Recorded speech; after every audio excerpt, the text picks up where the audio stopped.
In today's video, I've got 20 fast drawing tips for watercolor painters. So I said watercolor painters, but really I mean for anyone who does drawing with the idea of creating on paper afterwards. So if you're doing something like pen and wash, this is for you as well. So drawing for doing a watercolor medium or any other paint medium on paper is a little bit different from drawing for drawing's sake. We need to keep things a little bit cleaner, and today's tips are all about that. So I've lots of videos on my channel about specific types of drawings like people and landscapes, and there'll be a few tips for those in this video as well, but we're specifically looking at ways of drawing in order to create a nice clean painting on top. So for tip number one, we want to choose the right pencil, and this is subjective, so I'm going to help you choose the right pencil for you. So with pencils, we have options. You can pretty much disregard any of the H grades. These are too hard for really sketching or watercolor painting. They're more suitable for things like writing and perhaps architectural drawings. There are a few grades in the middle, such as F, again a little bit on the hard side. You really want to start looking from HB upwards. So we have HB and then we have the B grades. So the higher the number on the B grades, the softer the pencil. So let's look at this HB pencil first. The advantage to an HB pencil is that it gives very fine, very light marks. The disadvantage is that the pencil itself is very hard. It's quite easy to dent the paper, making this sometimes difficult to remove. It's also harder to see because it's a lighter colour. Colour's not really the right term, obviously, but you know what I mean. Then we have the B grades. I've got a 2B here, and we'll get a darker, softer mark with this one. And then we'll go up. I've got a 4B here. You see, they start to get darker. Here I've got an 8B, which is as high as most brands go. It is possible to go higher though. The advantage to these B pencils is that you can see them more clearly. They're darker, they're softer, so they can be easier to erase, but they do smudge more easily, which means you can get into more of a mess with these ones. So it's entirely personal choice. For tip number two, you want to keep your pencil sharp but not too sharp. Let me show you. A pencil that's become very blunt like this one is going to leave very sort of wide, indistinct marks. It's going to make a lot of mess on your paper, so you need to sharpen it. But if we over sharpen, then we'll certainly get breakage. I like this Helix pencil sharpener, but if you sharpen too much like this, pretty much as soon as you place it on the paper, it's going to break, and you may end up with making marks that are too hard and dent your paper. So you want to sharpen a bit, but don't over sharpen. Tip number three is to not press too hard. There's a couple of reasons for this. Let me explain. So when children start learning to draw, they tend to press really, really hard. Not only does this make your drawing more inaccurate, you should sketch lightly like this. See how much smoother the line becomes. But if you dent your paper too hard, let's press really hard here. You'll find that not only is it almost impossible to erase, after erasing, not only do you have residue, but you've embossed the paper. Now, what this means is that when you paint on top, even if you have successfully got rid of that pencil line, you're going to find that the paint pigment sits in the dent. So you see up this end, the pencil was almost completely erased, but we can still see the mistake because the paint pigment has settled into that dip. For tip number four, you need to keep your skin off of your paper. Quite apart from things like sun cream and hand cream, your skin itself contains oil. It's called the acid mantle. It keeps your skin healthy, and we don't want it on our watercolor paper. And one sound that I hated to hear when I was teaching was this, as people brushed their fingers across their work, and even just leaning their arms on their paper like this. Now, one thing we can do if we're working in one area is we can lean on a piece of paper. Not only does this keep the oil from our skin off of the paper, but it protects any areas that we've already drawn or painted on. For tip number five, let's choose the right eraser. Let's talk about erasers. Plastic erasers like this may be effective, but they also produce a lot of rubber droppings like this. They can damage and abrade the surface of your watercolor paper, meaning that again, when you paint, the pigment will start sitting in that area.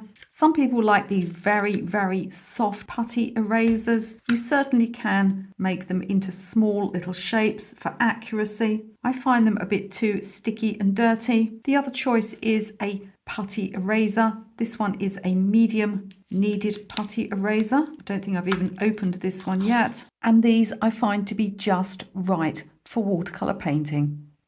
Tip number 6 is somewhat controversial. You're free to disregard this if you don't like this advice. I don't like to knead my erasers, and I'll explain why.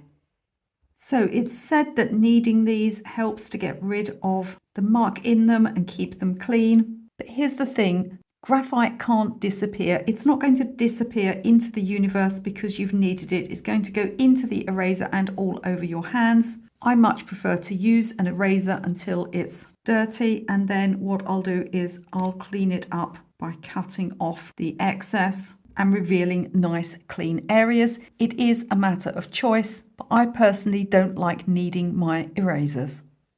For tip number 7, we're going to cut our erasers up. It's not as mad as it sounds. It's going to save you a lot of money. Erasers are very, very expensive. A small one like this can be several pounds or dollars. Somebody is making a lot of money and it isn't me. So what I like to do when I get a new eraser like this is I like to cut it into smaller pieces. This is going to make it last much longer because you're not getting a whole large chunk of eraser dirty. This one's still got some plastic film on it, but that's okay. I can remove that when I'm ready to use it. I could keep it this size, or I can further cut it so it's like this. I'm not going to end up with a massive piece, 3 or 4 times the size of this one, that just ends up looking like it's ready for the bin. I've always got a new piece that I can use. For tip number 8, we're going to use a brush for our drawing. Why would we use a brush when we're not painting? Let me show you. We talked about not using your fingers to brush away eraser droppings, so what can you do instead? I like to use a large soft flat brush like this. I've even got a few old makeup brushes, type you get free with magazines for blusher and things like that. This will help to keep your fingers off of the paper. Tip number 9, or we could even call it a rule, and the rule is outlines only. You may be used to the idea of mapping out lights and darks and putting in areas of dark with your pencil so that you can then get an idea of where things are going. Perhaps you're doing a landscape. Maybe we have a river here and it's a little darker. Now, when you do drawing for a watercolor painting or a pen and wash, you don't want to do any of this. Your river will simply be an outline like so. You want as little pencil as possible on the paper. You're just making a map of where to put the paint. Tip number 10 is don't draw in the sky. Here's a watercolor landscape I painted. Of course, I drew everything first. It's far too big to fit on camera. I'm going to move it down in a moment so that you can see the sky. There are some little bits of pencil that didn't come off, and they're left here in these bushes and maybe a little bit along this fence. And it doesn't matter at all. It's just part of the natural drawing process. We're not taking a photograph. It's okay to have a little bit of pencil left behind. But where I don't want it is in the sky. Not only will it be very noticeable, but it's pretty much impossible to map out a watercolor sky and then get the exact sky that you've drawn. You simply don't have the time. You need to work fast on watercolor skies. It's not an oil painting. You can't spend 8 weeks on one cloud. So putting pencil in the sky not only is pretty pointless, but if it gets left behind, it's going to be very noticeable and uncomfortable indeed. For this reason, I never draw my skies. We're halfway through and I've got lots of great tips coming up for you. If you could just take a moment to click that like button, I'd be so grateful. It really does help the channel. If you can like, subscribe, leave a comment or share this video with a friend. Don't forget this channel is fully cat approved. Tip number 11 is don't draw with a dotted line. A lot of people start out like this. Let me show you a way that's far more accurate.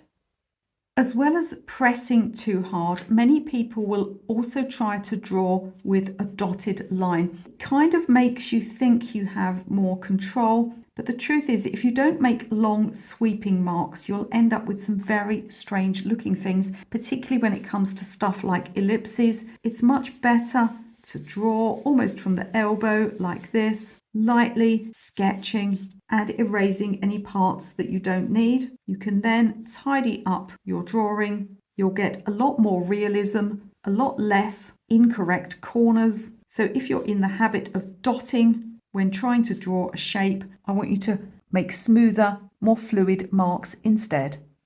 Tip number 12 is don't trace everything. Now, you shouldn't feel ashamed of using tracing paper sometimes, and I've got a whole video that will explain to you how to move gradually away from tracing. I never want to make anybody feel ashamed of using tracing paper, but if you always trace everything, it's going to give your work a very stilted look, and it's not going to improve your hand-to-eye coordination. It's not going to improve your drawing skills. And what is painting if not drawing with a brush? You might have said to yourself, well, I can't draw, but that's simply not true. Drawing is not an all or nothing. It's something we can gradually improve over time. And I have lots of free videos on this channel. I've got a whole playlist called Drawing Tips, and it's all completely free. Tip number 13 is something called Tracedown paper. Now, if you just are naturally very messy and make a lot of mistakes, and you simply can't get a good drawing down on your watercolor paper without taking ages and doing so much erasing and so much smudging and getting a big old mess, I suggest you draw on a separate piece of paper and then move things across with a product called Tracedown paper. I'm not selling it, but it's a great thing that I used to use a lot when I was doing illustrations commercially. Let me show you how to use it. I've got here a sheet of very old Tracedown paper. So basically this is paper that has graphite pencil on one side, and we can use it to transfer drawings. So what you need to do is take your scruffy old drawing. Here's one that I took many hours over, and you'll place it at the top here, and what you're going to do is tape it down. It's very important to tape it down so it can't move around, and then all you do is insert the graphite paper underneath your drawing, and you'll be able to trace round it. I like to use a fairly hard pencil, and what we'll do then is we'll lift up and make sure that it's transferring okay. Now, when it's new, this Tracedown paper can be quite smudgy. Even leaning your hand on it can lead to some transfer of graphite, but nevertheless it's very useful stuff. So what we'll do is we'll be able to lift up and check that our drawing is transferring. Also, if you've got a very complicated drawing, which I obviously don't have here, then you might need to see, oh, did I do this bottom part here? I'm not sure. And you'll be able to check. There we are, that's not going to transfer through, is it? Because I didn't have the paper in the way. So by taping your drawing down, you can keep checking and going back to it, and all that's transferred onto the paper is just the same as graphite pencil. It's erasable just like your pencil is, and it's a great way of transferring your drawing if you need more time to get your drawing correct.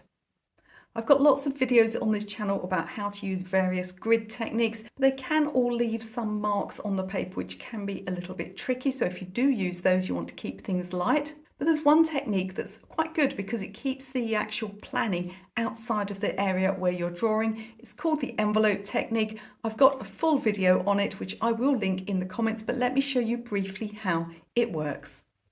So what we do with the envelope technique is we look at the thing we're drawing, and imagine I'm looking at a picture of a daisy here, and we get an idea of the outside shape. So basically we're drawing an outline. So if I were outlining this Tipex mouse here, I'd probably go across here, down here, cross here, and a straight line up to here. So you're making a straight-sided box. Doesn't have to be just four sides around the object. And then what we're doing from there is we might be finding a reference point of a center, and then we place our drawing within the envelope. It's particularly good for people, and it's excellent for things that are foreshortened because it's quite hard for our eyes to check the foreshortening on something. Using the envelope technique will ensure that you get it right. And best of all, these construction lines are actually outside of the main object, so they're quite easy to remove without leaving a load of grid or construction lines on the inside of the thing that we're drawing. Do watch the longer video that I pin in the description of this one. It's a great technique. It's going to improve your drawing,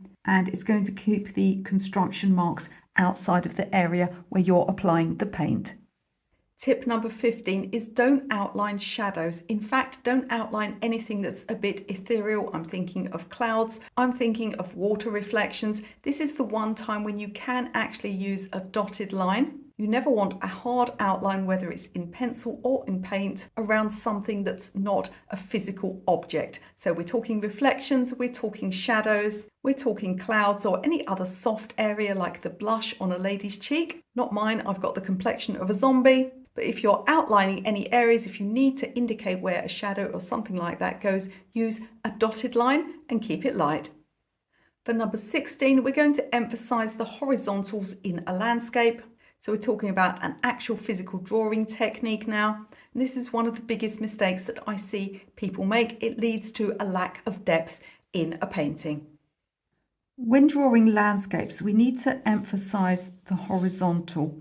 So if you ever draw something like a river or a path and it just looks like it's standing up towards you, you need to emphasize the horizontal. So keep going back to that idea of the pencil mark moving across the paper, and things will start to lay a bit flatter, particularly if you've got something like a pond or a lake. If you draw it and it just looks like it's standing up, what you need to do is reduce the depth here and flatten the marks.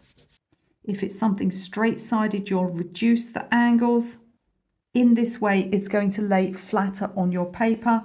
Whatever you're doing, whether you're drawing a few grasses, always look to emphasize the horizontal in your landscapes. Once you come to apply your paint, it's going to help to get that sense of depth. Number 17 is to draw in stages and erase in stages. This was such a game changer when I figured out that I didn't have to do all of the drawing at the beginning of a painting, and I didn't have to leave all of the erasing to the end. Let me explain how and why I draw and erase in stages. One thing that I often do is to draw in stages. So let's imagine a brick wall. I understand that it's not correct from a point of view of size or perspective. So there may be so much going on in my picture that I just want to do the outline of the brick wall. I can then put some underwashes on. Then when I've got some dry paint on there, I can go in and perhaps make some brick shapes. Especially with things like botanicals, if you've got, a huge tangle of flowers and branches and everything going, all over the place, it can become so distracting and so difficult to paint. I've often done a vase of flowers literally by drawing one stem, painting that, and then drawing another one. It's also important to erase in stages. Let's go back to my landscape here. So here's my horizon line. Now imagine I have already painted my sky and the sky comes all the way down to here.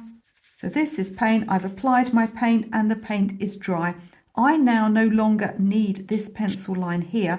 So I'm going to remove it because the paint itself is going to show me where the horizon is. Take your pencil lines out at the earliest opportunity. The more layers you trap the pencil under, the harder it's going to be to remove at the end. So the later you can put details in with your pencil and the quicker you can remove edges where you no longer need those pencil lines, the less pencil you're going to have and the easier it will be to remove at the end of your painting. Now you do need to put in any pencil marks that you need for the construction. I wouldn't suggest that you start by just outlining a brick wall with no idea of where anything else is going to go, because you could end up then with things being the wrong proportion. So you want to indicate your proportions at the start. That doesn't mean that you have to put all of the detail in at the beginning. Adding it later on will not only make it easier for you to see where you are with things, it'll trap it under less layers of paint, as will removing any pencil as soon as you are able. Tip number 18 is that your drawing shouldn't be a paint by numbers plan. So we've spoken about using an outline drawing as a plan, but if you're somebody that tends to like to colour within the lines, if you do too much drawing, this happens often with tracing, but it can happen with natural drawing too. Put too much detail in and then you're too careful about colouring within the lines with your paint, you can end up with something that looks very stilted. You want things to look naturally painted, so use your drawing as a guide, but don't be afraid to go a little bit outside of the edges when it comes to putting the paint on. Tip number 19 is that dry paint still smudges. I've come unstuck with this a few times when I've run an eraser over a completely dry watercolor painting at the end. This is something that we often do as watercolor artists, and certainly some pencil will lift even through watercolor paint. It's quite complicated. The pencil sits on the top and the paint sinks beneath the surface, and then you can erase some of the pencil. Depends which pigments you're using, how much will come off, but you need to be very, very careful, especially if you've got dark colours, strong reds, strong greens. You don't want to just grab your putty eraser and rake it across the whole painting with gay abandon, because sometimes you're going to find that you pick up a little bit of pigment on that eraser and you move it to other parts of the picture. So it's fine to take an eraser across a dry painting, but try to work in areas and be mindful of the fact that dry paint can still smudge. Tip number 20, and thank you for coming to the end of the video with me. Tip number 20 is do not start painting until you're happy with your drawing. Whether your drawing needs 2 lines or 500 lines, you must be happy with it, and you must think that it looks okay before starting to paint. Paint never improves a bad drawing, it just draws attention to all of the defects. So many times in Facebook groups, online communities, I've seen people asking for help on how to improve a painting. And when I look at it, I realise that the drawing was wrong all along. I specifically see this with things like dogs and people, because you can get away with a lot in a landscape or a flower painting. You can't get away with as much when you're actually trying to get a likeness of a person or an animal, or trying to get a building looking like it would actually stand up to some harsh weather. So if you instinctively feel that your drawing isn't right, always start again, always adjust something. Never think to yourself, well, maybe it'll be okay if I put some paint on it. Take my years of experience as your starting point to start again with your drawing. You'll be glad you did. So do let me know which one of these tips you found the most useful and which ones you're going to try in your own work, or maybe you've got some other tips to share with this community. Don't forget to have a look in the video description before you leave this video. I've got lots of free stuff down there for you, lots of free downloadables, free courses. You can also find out all about my paid courses, including my top selling course, which is Complete Drawing for Beginners. If you just want absolutely everything from a drawing course, this is the one for you. I'll leave another one of my popular drawing tips videos up for you to watch right now.